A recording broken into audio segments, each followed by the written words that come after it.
Hello दोस्तों, नमस्कार। एक बार फिर से स्वागत है आपके अपने यूट्यूब चैनल देव जी के ट्रिक्स में। तो दोस्तों, यहाँ पर डेली जो कि दे सकते हैं सुबह 11 बजे आपके पेड एग्जाम का मॉडल पेपर सॉल्व कराया जाता है। और ये मॉडल पेपर आप दे सकते हैं जिसमें से अपडेटेड आपके होते हैं करंट अफेयर, साथ में स्टैटिक जीके भी होता है ना। और इसके बाद स्टैटिक जीके जो आपकी थ्योरी है वो महत्वपूर्ण है, इसलिए वीडियो को लास्ट तक देखा करें, क्योंकि जो आपके सिलेबस में स्टैटिक जीके की थ्योरी है वो हम इसी वीडियो के अंत में लास्ट में आपको ऐड कर देते हैं, तो उसको आप लोग जरूर देखा करें, ठीक है। और इस क्लास के जस्ट बाद एक क्लास और आपकी होती है जो स्पेशल डोज होता है, जो कि स्टैटिक जीके का प्रैक्टिस सेट होता है। 50 क्वेश्चन लगभग आपके होते हैं, तो उसको आपको सॉल्व करना है ना। ये दोनों क्लासें बहुत ही महत्वपूर्ण है। बाकी क्लासें तो सभी महत्वपूर्ण होती हैं हमारी, है ना। आप शाम को 6 बजे जुड़ेंगे तो उसमें आपके टॉपिक वाइज जो आपके सिलेबस के अनुसार आपके हैं जीके जीएस वो आपका होता है। हिंदी की क्लास हो गई, रात में हम आपको सिलेबस को कवर कराते हैं। तो जितनी भी क्लासें दे रहे हैं वो महत्वपूर्ण ही दे रहे हैं, कोई ऐसे नहीं कि बिना महत्वपूर्ण की हो, ठीक है। बाकी क्लासें आपकी लगातार आपकी जब होती है तो उनको आपको दोनों देना है, ठीक है। गुड मॉर्निंग, नमस्ते, जय हिंद, सभी को राम राम, गुड मॉर्निंग सभी, गुड मॉर्निंग। और आज के टेस्ट पेपर में क्वेश्चन भी आपके अच्छे हैं और रिपीटेड क्वेश्चन आपके होंगे तो थोड़ा सा अच्छा भी आपको लगेगा, ठीक है। चलिए, खुश रहिए, ईश्वर सब बनाए। सभी को गुड मॉर्निंग, सभी को गुड मॉर्निंग, राम राम, सभी गुड मॉर्निंग। चलिए, गुड मॉर्निंग सभी, गुड मॉर्निंग। तो चलिए फिर स्टार्ट करते हैं। देवी माता की जो पूजा संबंधित थी वो आपकी किससे संबंधित थी, कौन सी सभ्यता से थी। यहाँ पर 1 का ऑप्शन जा रहा है, कह रहे हैं 1 का सी हो जाएगा, कुछ लोग कह रहे हैं बी हो जाएगा। दोस्तों याद रखिए, यहाँ पर जो ऑप्शन आया 1 नंबर में सी नंबर सिंधु घाटी सभ्यता के साथ जुड़ी है। दोस्तों याद रखिएगा कि देवी माता या मात्र देवी की जो पूजा है वो सिंधु घाटी सभ्यता से संबंधित थी, है ना। पुरातात्विक साक्ष्यों से प्राप्त होता है कि मात्र देवी की जो आपकी मूर्तियां है, इस बात से आपको ज्ञान हो जाता है। यहाँ पर दोस्तों एक पॉइंट और होता है कि यहाँ पर एक जो आपकी सिंधु घाटी सभ्यता थी वहां पर एक नृत्य करती हुई एक बालिका थी, है ना, जो कि कांस्य की बनी हुई थी। और वो दोस्तों याद रखिएगा कि आपके मोम से कास्टिंग के द्वारा पिघलाकर बनाई गई थी, मोम कास्टिंग के द्वारा बनाई गई थी। पिछली बार भी क्वेश्चन पूछा गया था, तो ऑप्शन सी नंबर इसका राइट हो जाएगा। आगे बढ़िए, क्वेश्चन दिया गया। गुड मॉर्निंग भैया, गुड मॉर्निंग सभी को, गुड मॉर्निंग सभी को, गुड मॉर्निंग। यहाँ पर देखो दिया गया है क्वेश्चन, कह रहा है किन 3 वेदों को संयुक्त रूप से वेद त्रयी कहा जाता है। वेरी वेरी आईएमपी क्वेश्चन आपका दिया है, कह रहा है किन 3 वेदों को संयुक्त रूप से वेद त्रयी कहते हैं। वेद त्रयी मतलब होता है, याद रखिए, जो आपका यजुर्वेद हो गया, ये आपका ऋग्वेद हो गया और आपका सामवेद हो गया। मतलब दोस्तों यहाँ पर जो पहला ऑप्शन आपका दिया गया है ऋग्वेद, सामवेद और यजुर्वेद, इनको वेद त्रयी कहा जाता है। ऑप्शन बनेगा यहाँ पर, ये नंबर राइट हो जाएगा। यहाँ पर आगे बढ़ते हैं, क्वेश्चन आपसे अगला पूछा गया है कि बौद्ध धर्म में कमल का संबंध बुद्ध के जीवन की किस घटना से है। बहुत बार पढ़ाया है आप लोगों को कि भैया बौद्ध धर्म में कमल का, है ना, और साण का ये जन्म से संबंधित है। याद रखिएगा कमल और साण का जो संबंध है वो आपके जन्म से संबंधित है, याद रखिएगा। वहीं पर घोड़ा का ग्रह त्याग से संबंधित है। पीपल जो कि बोध वृक्ष था, ज्ञान से संबंध था। पद चिन्ह जो आपके थे वो निर्माण से थे, और स्तूप जो आपके थे वो मृत्यु से थे, है ना। तो यहाँ पर जो ऑप्शन है आपका सी नंबर राइट हो जाएगा। दोस्तों याद रखिएगा, हाँ बिल्कुल सही है। यहाँ पर आगे बढ़िए, क्वेश्चन आपसे दिया गया है कि निम्न में से किनके सिक्के संगीत के प्रति उनका प्रेम दर्शाते हैं। दोस्तों यहाँ पर कह रहा है किसके सिक्के हैं जो संगीत के प्रति उनका प्रेम दर्शाते हैं। आपका आंसर क्या हो जाएगा। चलिए, हर हर महादेव भैया, हर हर महादेव, गुड मॉर्निंग। चलिए 4 की अगर बात कर लेते हैं दोस्तों, ऑप्शन यहाँ पर हो जाएगा जो आपके गुप्त हैं, अर्थात कह सकते हैं कि समुद्रगुप्त के कुछ सिक्कों पर उनके वीणा वादन करते हुए दिखाया गया है।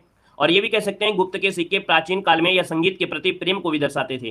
अर्थात जिसको ऑप्शन आया है ए नंबर यहाँ पर राइट हो जाएगा। दोस्तों याद रखिएगा, ठीक है ना। चलिए बहुत अच्छे, अगला क्वेश्चन बताइएगा, कह रहे कौन इतिहासकार पानीपत के तृतीय युद्ध के प्रत्यक्षदर्शी थे। अर्थात कहा जाता है जो तृतीय युद्ध हुआ था कब हुआ था, जल्दी से बताएं।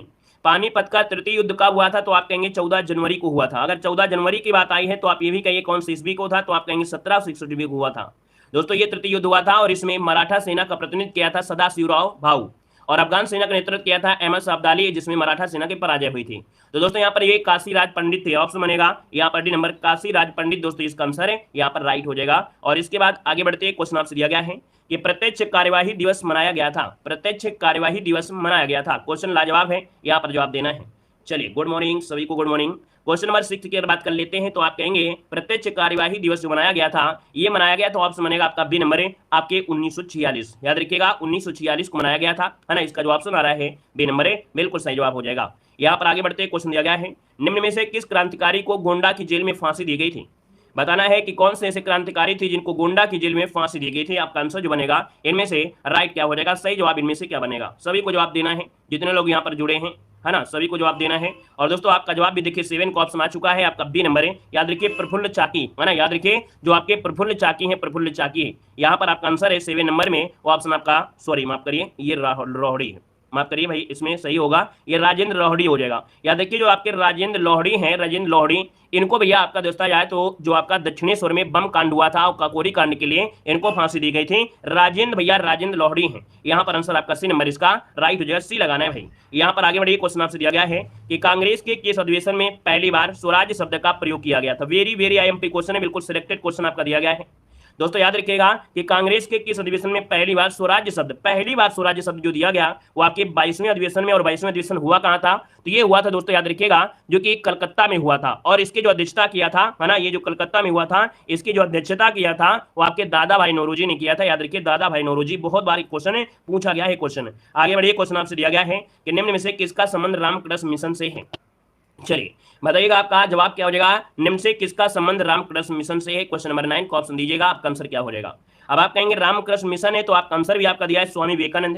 भाई स्वामी विवेकानंद जिसका भी ऑप्शन आ रहा है बिल्कुल राइट हो जाएगा। और अगर आपसे पूछे भी स्थापना कब हुई थी तो आप कहेंगे 1 मई 1897 को इसकी स्थापना की गई थी। और कहां पर, तो आपके स्वामी विवेकानंद जी के द्वारा वेल्लूर मठ कलकत्ता में आपकी की गई थी। यहां पर आगे बढ़िए, क्वेश्चन आपसे दिया गया है कि मिदनापुर जिला मजिस्ट्रेट पर गोली चलाने के आरोप में किसको सजा हुई थी।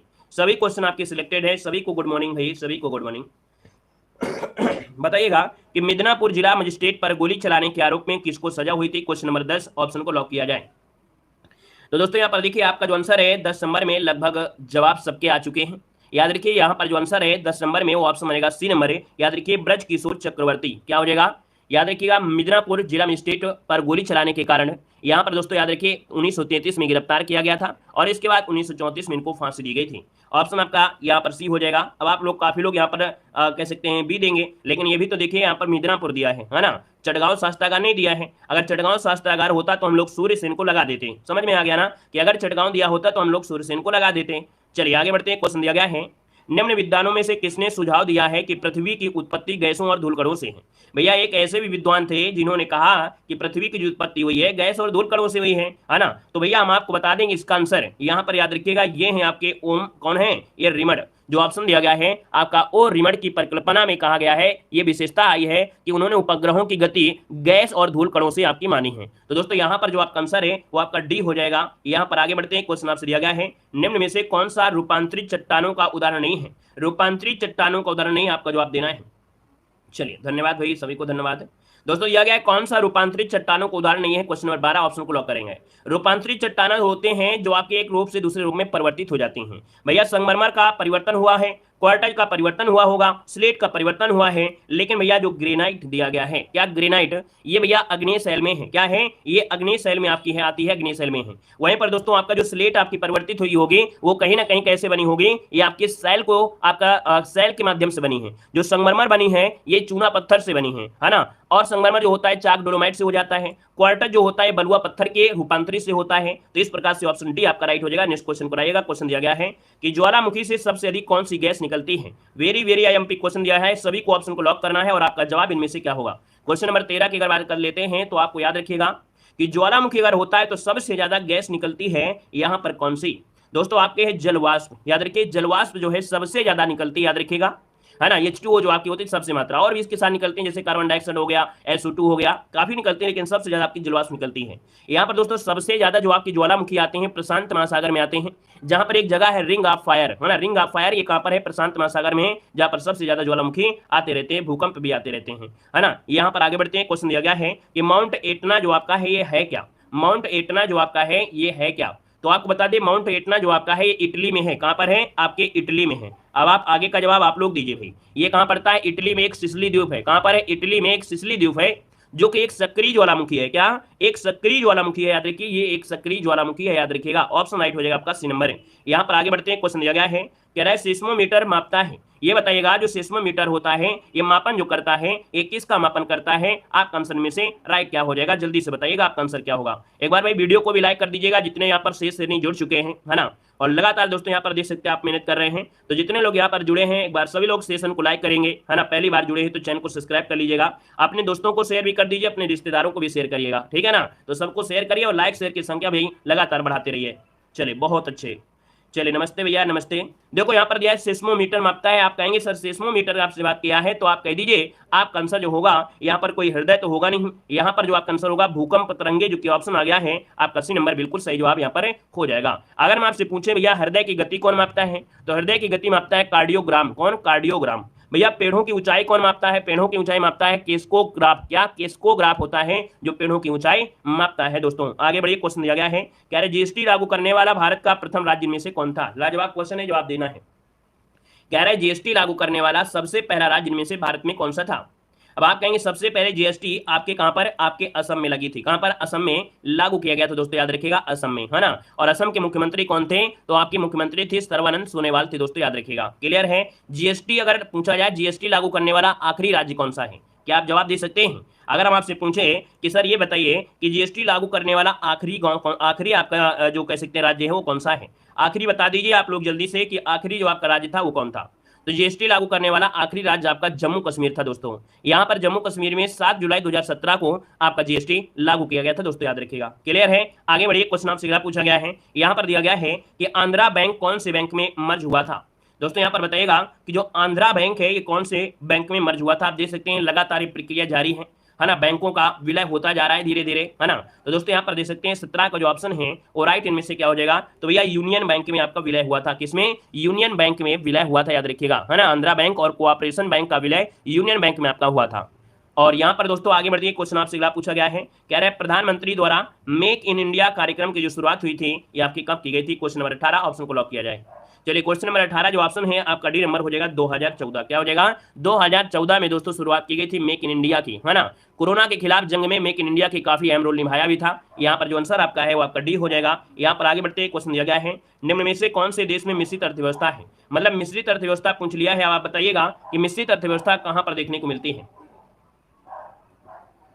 चलिए तो दोस्तों याद रखिए मिश्रित अर्थव्यवस्था जो आपकी है ना, ये आपके भारत में है। दोस्तों याद रखिएगा मिश्रित अर्थव्यवस्था जो आपके भारत में आपकी दोस्तों मतलब एक अलग अलग मार्केट और आर्थिक नियोजन का मिश्रण होता है जिसमें निजी क्षेत्र और राज्य अर्थव्यवस्था का निर्देशन होता है। और भारत में आपका मिश्रित अर्थव्यवस्था, याद रखिएगा, क्लियर है। आगे बढ़िए, क्वेश्चन आपसे अगला पूछा गया है कि विश्व में हरित क्रांति के जनक माने जाते हैं। विश्व में हरित क्रांति के जनक माने जाते हैं। लाजवाब क्वेश्चन है, जवाब देना है कि विश्व में हरित क्रांति का जनक कौन माना जाता है। चलिए सभी को जवाब देना है और देख सकते हैं आपका आंसर भी आ रहा है। प्रयास अच्छा है, सबका जवाब सही है। ये है आपके भैया नॉर्मन बोरलाग है ना। बी नंबर मत दीजिए क्योंकि विश्व में दिया है। और अगर आपसे बोलता भारत में कौन है तो आप कहते हैं सर भारत में जो आपके हैं वो आपके एम.एस. स्वामीनाथन हैं। अगर बोल देते कि हरित क्रांति शब्द जो आपका दिया था शब्द, है ना, शब्द अगर बोल देता तो आप बोल देते विलियम गॉड ने हरित क्रांति शब्द दिया था। यहाँ पर आगे बढ़िए, क्वेश्चन दिया गया है कि निम्नलिखित में से किस अधिनियम के अंतर्गत भारतीय विधान परिषद को बजट पर चर्चा करने की शक्ति प्राप्त थी। मतलब दोस्तों याद रखिएगा पहले भारतीयों को, है ना, जो बजट होता था विधान परिषद में बजट पर चर्चा करने का अधिकार नहीं था, लेकिन बाद में एक ऐसा भी अधिकार आया जिसमें से चर्चा के लिए मिल गया था। और यह है आपका भारतीय परिषद अधिनियम 1892 में भारतीयों को भी बजट में चर्चा करने का अधिकार यहाँ पर मिल चुका था। यहाँ पर आगे बढ़िए, क्वेश्चन आपसे अगला पूछा गया है, कह रहा है निम्नलिखित विवादों में से किसमें सर्वोच्च न्यायालय ने प्रस्तावना को भारतीय संविधान को मौलिक संरचना का अंग स्वीकार किया है। दोस्तों एक विवाद आया था और इस विवाद के तहत दोस्तों याद रखिएगा यहाँ पर जो ऑप्शन डी है केशवानंद भारती विवाद, यहाँ पर आंसर डी हो जाएगा कि केशवानंद भारती विवाद, है ना। इस मामले से ये प्रश्न उठाया गया था कि जो प्रस्तावना है संविधान का भाग नहीं है ना, या नहीं है। तब सर्वोच्च न्यायालय ने निर्णय दिया था कि प्रस्तावना संविधान का अंग नहीं है, लेकिन सर्वोच्च न्यायालय ने यह निर्णय केशवानंद भारती बनाम केरल राज्य में बदल दिया था और कहा था प्रस्तावना संविधान का भाग है। मतलब ये परिवर्तन आपका अलग अलग हुआ था, है ना। यहाँ पर आंसर आपका डी हो जाएगा। आगे बढ़ते क्वेश्चन दिया गया है कि भारतीय संविधान के अनुसार जीवन का अधिकार जो आपका है कैसा है ना भैया। जीवन का जो अधिकार है कैसा अधिकार दिया गया है, तो जीवन का अधिकार आर्टिकल नंबर 21 के अंतर्गत भारतीय संविधान में एक मौलिक अधिकार आता है, फंडामेंटल राइट में आपका आता है। तो आपका जो आंसर आपका आएगा यहाँ पर क्या हो जाएगा, ऑप्शन आपका सी नंबर राइट हो जाएगा। ये मौलिक अधिकार है दोस्तों, याद रखिएगा, ठीक है ना। यहाँ पर आगे बढ़िए, क्वेश्चन आपसे दिया गया है कि संघ सूची में विषयों की संख्या कितनी है। चलिए जवाब दीजिएगा, संघ सूची में विषयों की जो संख्या है वो आपके कितने विषय हैं। जब बात करें संघ सूची की तो आप कहेंगे यहाँ पर जो आपका 97 है आंसर है, यहाँ पर होना चाहिए, लेकिन ऑप्शन में तो नहीं है भैया। यहाँ पर 97 जो ऑप्शन है आपका होना चाहिए था, है ना, याद रखिएगा 97 ऑप्शन यहाँ पर होना चाहिए, लेकिन 97 आपका नहीं है। अब उसके एवरेज में आप लगा दीजिएगा, 100 लगा सकते हैं, कोई दिक्कत आपका नहीं है ना। वहीं पर दोस्तों समवर्ती सूची में कितने हैं, समवर्ती सूची में आपके 47 हैं, ठीक है ना। और राज्य सूची में आपके 66 थे। तो दोस्तों आपका आगे बढ़ते हैं, क्वेश्चन आपसे दिया गया, लेकिन परिवर्तन हुए थे। यहाँ पर याद रखिएगा परिवर्तन हुआ, परिवर्तन होने के बाद आपके दोस्तों जो 97 थे वो आपके 100 हो गए, है ना। इसका मतलब आप लोग ऑप्शन ए ही लगाएंगे, क्योंकि परिवर्तन होने के बाद वर्तमान के हिसाब से देखा जाए तो आपका 100 आपके हो जाएंगे। 52 जो विषय आपके हैं, 52 विषय वो आपके किसमें, आपके समवर्ती सूची में, और राज्य सूची में आपके 61 हो गए। ये वर्तमान का आपका डाटा याद रखिएगा, ठीक है। वो पहले का डाटा, ये वर्तमान डाटा है। यहाँ पर आगे बढ़िए, क्वेश्चन दिया गया है कि पंचायती राज व्यवस्था से निम्न से कौन सी समिति संबंधित नहीं है। भैया पंचायती राज व्यवस्था में काफी समितियां आई हैं, इनमें से दोस्तों देखा जाए तो आपकी समितियों में आपकी अशोक मेहता समिति जो आपकी है, ये पंचायती राज व्यवस्था से आपकी नहीं है, याद रखिएगा। ये जो अशोक मेहता समिति है ना, ये आपके पंचायती राज व्यवस्था से आपकी नहीं है, याद रखिएगा। वहीं पर आपके सभी जो आपकी हैं वो आपकी सभी आपकी पंचायती राज व्यवस्था से हो जाएंगे। यहाँ पर आगे बढ़िए, क्वेश्चन आपसे दिया गया है, कह रहा है आपसे चंद्रमा से प्रकाश को धरती पर पहुंचने में कितना समय लगता है। तो आप कहेंगे चंद्रमा से पृथ्वी धरती तक पहुंचने में जो समय लगता है प्रकाश को, कितना लगता है। अब 8 मिनट ना लगा देना, क्योंकि सूर्य की बात नहीं कर रहा है, 1 मिनट में तो पहुंच नहीं जाता ना 52 सेकंड में, तो आप ऑप्शन लगा दीजिए, आपका नंबर है, आपका राइट हो जाएगा, ठीक है ना। ऑप्शन के अनुसार आपको आंसर लगाना है, याद रखिएगा, ऑप्शन के अनुसार, ठीक है ना। 1.5 मिनट, 3 मिनट, 1.5 सेकंड, 10 सेकंड, इस हिसाब से जो भी आपका एवरेज में है।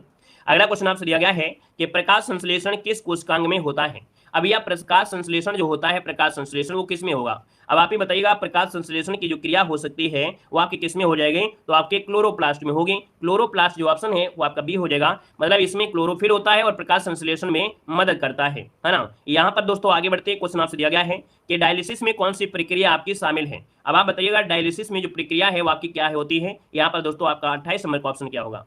देखो डायलिसिस हमने बताया था कि जो ब्लड होता है ना, आपकी किडनी होती है उसका शुद्धिकरण करती है, लेकिन जब आपकी बॉडी में किडनी काम करना बंद कर दे, है ना, तब आर्टिफिशियल तरीके से आपके रक्त को शुद्ध किया जाता है। तो दोस्तों यहाँ पर याद रखिएगा, डायलिसिस में जो एक प्रक्रिया शामिल होती है, इस प्रक्रिया को क्या कहते हैं, आपसे पूछा है। तो ये प्रक्रिया होती है ऑस्मोसिस। क्या होता है, ऑस्मोसिस एक प्रक्रिया है जिसमें पानी कम सांद्रता से अधिक सांद्रता वाले घोल की ओर प्रवाहित होता है।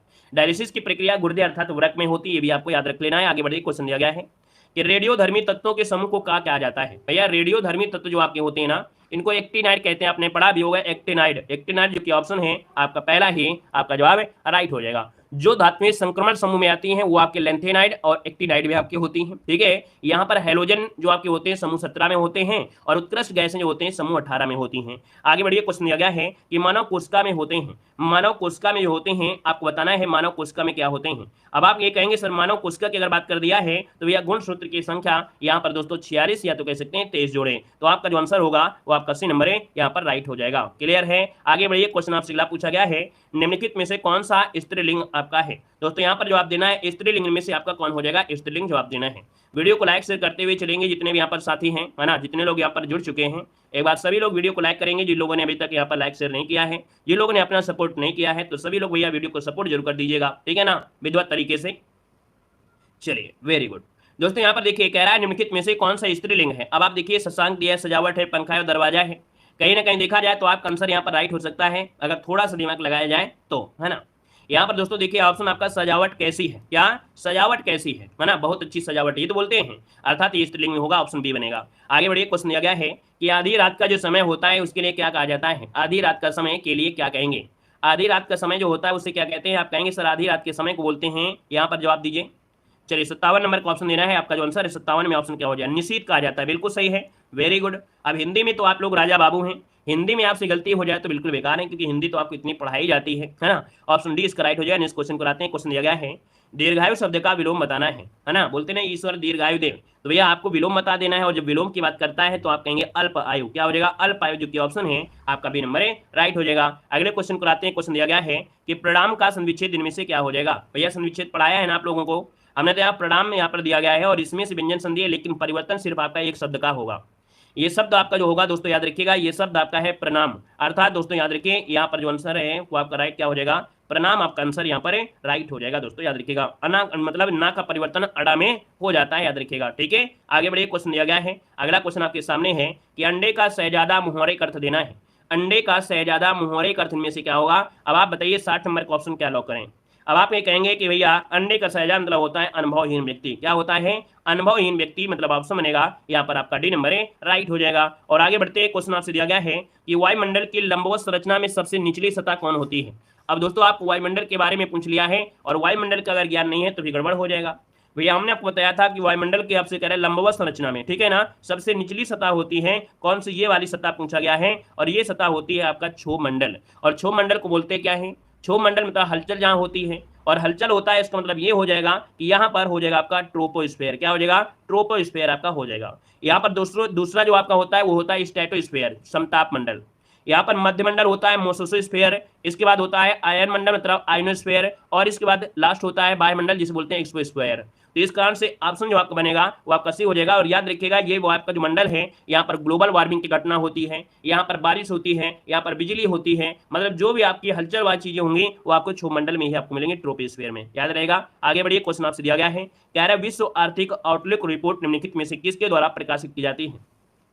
क्वेश्चन नंबर 82 को ऑप्शन लॉक करना है। याद रखिएगा कि विश्व आर्थिक आउटपुट रिपोर्ट ये जो आपका है अंतर्राष्ट्रीय मुद्रा कोष के द्वारा प्रकाशित की जाती है। अंतर्राष्ट्रीय मुद्रा कोष जो कि ऑप्शन है आपका ए नंबर है, यहाँ पर राइट हो जाएगा। आगे बढ़ते, क्वेश्चन दिया गया है कि अजमेर में किस सूफी संत की दरगाह है? सभी लोग जवाब देंगे, जितने लोग यहाँ पर जुड़े हैं सभी लोग इस क्वेश्चन का जवाब देने का प्रयास करेंगे। आपका जो आंसर बनेगा इनमें से राइट क्या हो जाएगा? चलिए भैया, अजमेर में किस सूफी संत की दरगाह है, आप बताइए इसका आंसर क्या बनेगा? सभी लोग जवाब दे रहे हैं, देखिए बहुत ही अच्छा प्रयास है आप सभी का। और दोस्तों देखा जाए तो आपका आंसर लगभग सबका सही है, लॉक कर देते हैं। ऑप्शन आपका सी नंबर है, यहाँ पर मुइनुद्दीन चिश्ती जिसका ऑप्शन आ गया है बिल्कुल सही जवाब हो जाएगा। मुइनुद्दीन चिश्ती की दरगाह है दोस्तों, याद रखिएगा। वहीं पर दिल्ली में जो आपकी दरगाह है वो आपकी दिल्ली में किसकी है? तो हजरत निजामुद्दीन औलिया की दरगाह है। यहाँ पर आगे बढ़िए, क्वेश्चन आपसे दिया गया है कि किसी पड़ोसी देश के साथ भारत अपनी सबसे लंबी सीमा साझा करता है। यहाँ पर दोस्तों बताना है किस पड़ोसी देश के साथ भारत अपनी सबसे लंबी सीमा साझा करता है। ये क्वेश्चन आपका हमेशा पूछा जाता है ना, मतलब ऐसा कभी नहीं गया है कि आपसे ये क्वेश्चन न पूछा जाए, और हमेशा पूछा भी जाता है और आपको आता भी है कि नहीं? आपको ये क्वेश्चन आता भी है। तो चलिए फिर बता दीजिए, अगर आपको आता है तो आप सभी लोग जवाब देंगे। आपका आंसर में से क्या होगा? 84 नंबर है। तो 84 का ऑप्शन दोस्तों यहाँ पर बी नंबर दोस्तों याद रखिए, बांग्लादेश के साथ सबसे सीमा साझा करता है ज्यादा। हमने आपको बताया था बचपन का सपना है ना, बचपन का सपना MBA। तो दोस्तों याद रखिए, अगर आपसे पूछ ले 5वें नंबर में तो आप कहेंगे म्यांमार के साथ, आपसे पूछे तीसरे नंबर में आप कहेंगे पाकिस्तान, आप कहेंगे छठे नंबर में आप कहेंगे भूटान के साथ, आपसे पूछे दूसरे नंबर में कौन है तो आप चाइना के साथ है। ये क्रम आपको अगर याद कर लेते हैं तो आपको समझो MBA आप बन गए हैं, है ना। तो इस प्रकार से भी हो गया। आगे बढ़िए, क्वेश्चन दिया गया है, कह रहा है क्षेत्रफल की दृष्टि से विश्व में चीन का कौन सा स्थान है?